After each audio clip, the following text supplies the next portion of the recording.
A man threatened to sue my husband and I because we wouldn't let him park in our driveway, so we called the police and gave him an ultimatum. Last Saturday our neighbors had a yard sale. There was a decent amount of people that stopped by and they were fine parking in my neighbor's driveway. We live on a very busy street, so parking on the road is a nuisance as there is no shoulder and people tend to drive well over the 35 miles per hour speed limit that is posted. To be clear, it is very obvious that this is our driveway on our property. We do not share an easement with the neighbors, so this person purposely pulled into our driveway because the neighbors were full of other people at their yard sale. The way he was parked completely blocked both of our cars and so if we needed to get out, we couldn't. About an hour into the sale, we noticed a car pull into our driveway. I asked my husband if he was expecting anyone and he said that he wasn't, so he went outside to see what they wanted. He saw the driver, a passenger, and two children get out of the car and walk over to the neighbor's yard sale. My husband called out to the driver of the car and told him he couldn't park there and to move his car. He told my husband that he had nowhere to park and the kids were with him and it was too dangerous to park on the street. My husband said he understood, but he needed to move the car out of our driveway. The man proceeded to argue with my husband until he finally told him to either move his car or we would call and have it towed.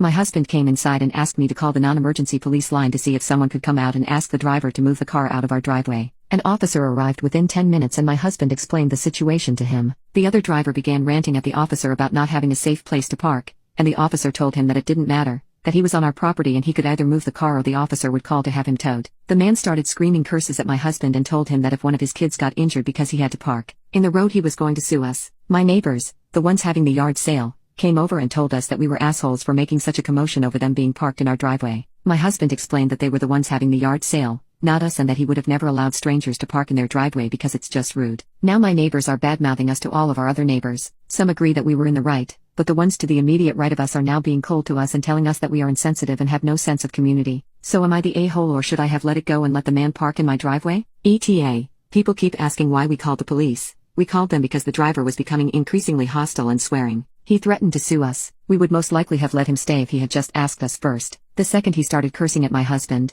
he had to leave. We did not know him, did not know what he would do or was capable of, nor did we invite him. He was there for a neighbor's yard sale that had nothing to do with our property.